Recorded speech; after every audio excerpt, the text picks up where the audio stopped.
One thing that I noticed that Clay is doing now that he hadn't done before is he's taking 2 steps to get out of the way, well, before he would take 1 would get him out of the way, which would get him out of the way. Like step a little closer to the ring. Yeah.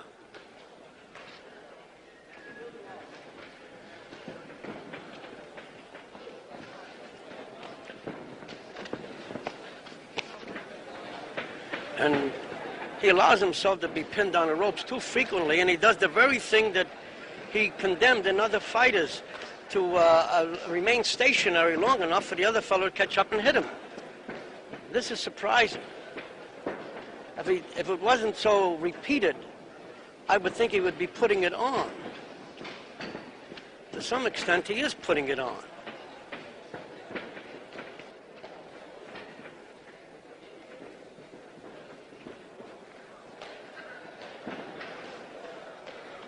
But he's being hit too many solid punches for it to be a complete put-on.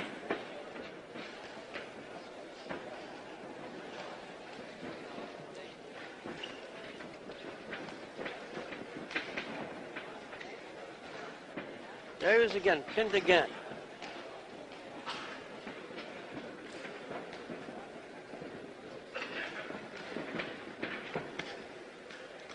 Now watch, he takes 2 or 3 steps to get away instead of 1. In the split second it takes to take the second step, he can be hit.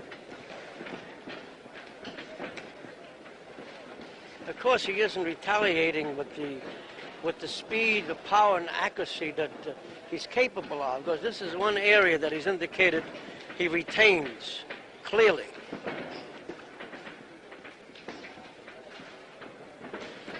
It is the defensive measures which made him the fighter he was that aren't so clear today, or yesterday for that matter.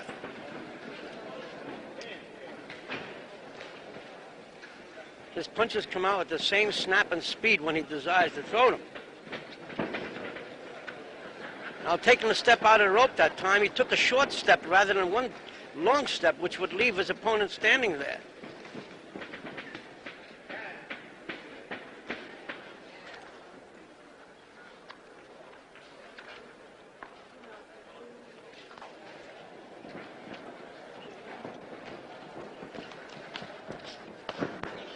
The funny bit about this kid is you never know in the gymnasium, because you can he never does the same thing in the gym he does in the fight. Well, that's true generally, but all he does is look to get sharp.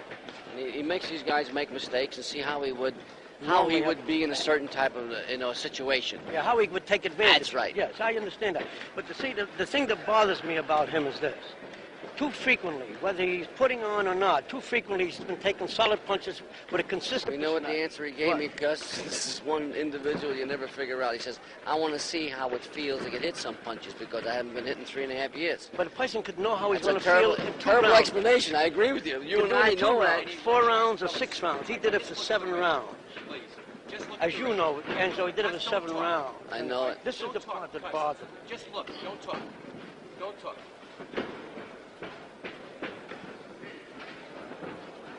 That's all I'm worried about. Hold it, Ed. Hold it, please. Another thing that bothers me about... Just don't talk, please. Okay, now talk. Another thing that bothers me. Now, one of the things that characterized his footwork was ability to take one long, quick step, which got him really immediately out of the way of trouble. Right. Now, here he takes 2 steps consistently to get out of trouble. And often the other guy catches up to him. Now, I'm sure that in the real pressure, he might do differently. But since he's been out for 3 years, who the hell knows what he's going to do? You're right. That's my main concern. That's why I say this is a real tough fight, because he hasn't been in for 3.5 years, and this guy's a real good fighter, Corey. Any given night, he can give anybody an ulcer. And if he's got a hot night, then we got plenty of troubles. And even he himself, Muhammad himself, doesn't know what he's going to do. That's right. Because nobody's been away that long knows. He can believe and hope, but he'll only know after it happens. Right, right. Now you watch what I brought up before, but I'm sure you're aware of that too. That he takes, see, like he's moving to the side. He takes 2 short steps to get there. Before he brings his 2 feet together and then takes a long step to get him out of the way, or 1 long step out of the way, and then. But he's taking a look. See those there little up and down steps? He's not moving out of the way. No. You see that? He's not moving out of the way. And you know these things as well as I. Yeah, sure. Okay. Ow. Drew. It's bothering me. The glove. Another thing. Before there were punches that would miss by the mile, so to speak. Oh, yeah, I know. I noticed that right away. In other words, instead of missing by a foot, they're missing by 6 inches. That worries me, too. Yeah, or sometimes by 2 inches. Right. And other times they just about touch him, where with some judges they'd even call a score of a point, though it really wouldn't be because he's pulled away from it and the force of blow has not been affected. But still, it's too close for comfort. Right. And such a departure from his normal performance that it also is a cause of worry. I mean, for a fellow who's frustrated in his effort to hit him a solid blow. And I think nothing gives him more pleasure than to hit his brother a solid blow.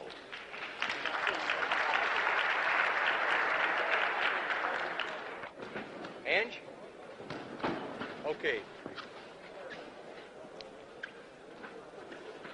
Ange? Just comment over this round with cut.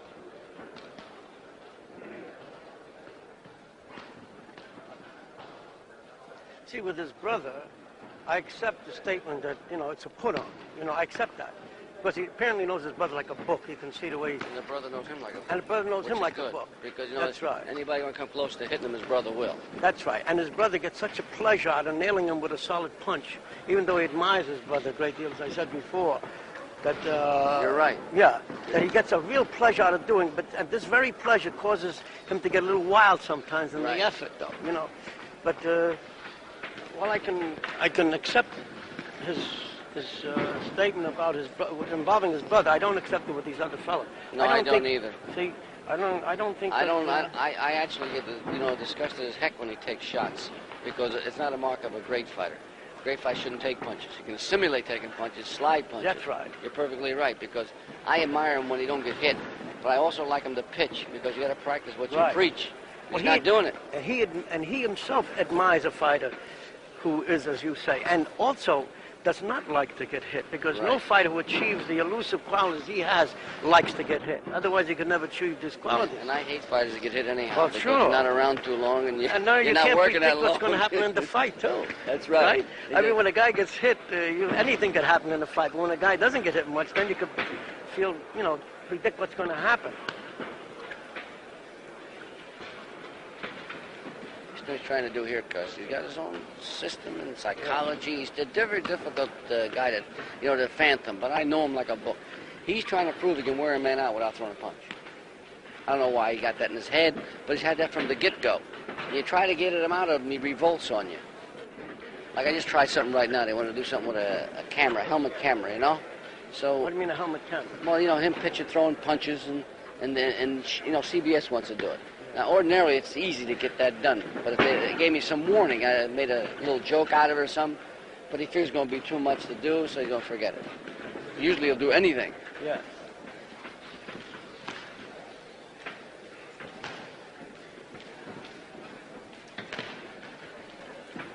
See, now what he's doing now, for example, pressing him without movement, without punching or anything, I know it's a put-on. Because he knows that if he's going to press a guy, he's got to do behind the jab or something like that. That's right. It's not going to come in there just doing nothing. We know that's a put-on. See what he did there? Yeah. Another thing that bothered me before in weaving, he was weaving from the waist with his waist and body as torso at right angles to the floor, where he couldn't see what the guy was doing. And any elusive qualities he showed was based on experience and intuition, not on what he saw. Right. Which is a little unprofessional-like, you know what I mean?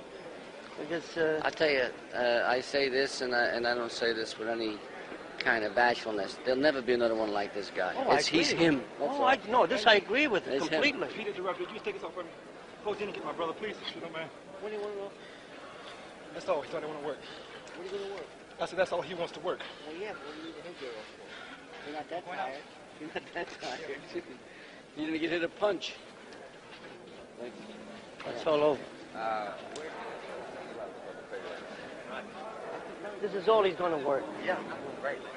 Gus, that was exactly what I wanted. What was exactly? The exchange between you and Angelo. I needed that very badly. Well, did you listen to it? Yes. Oh, are you kidding? I was right here.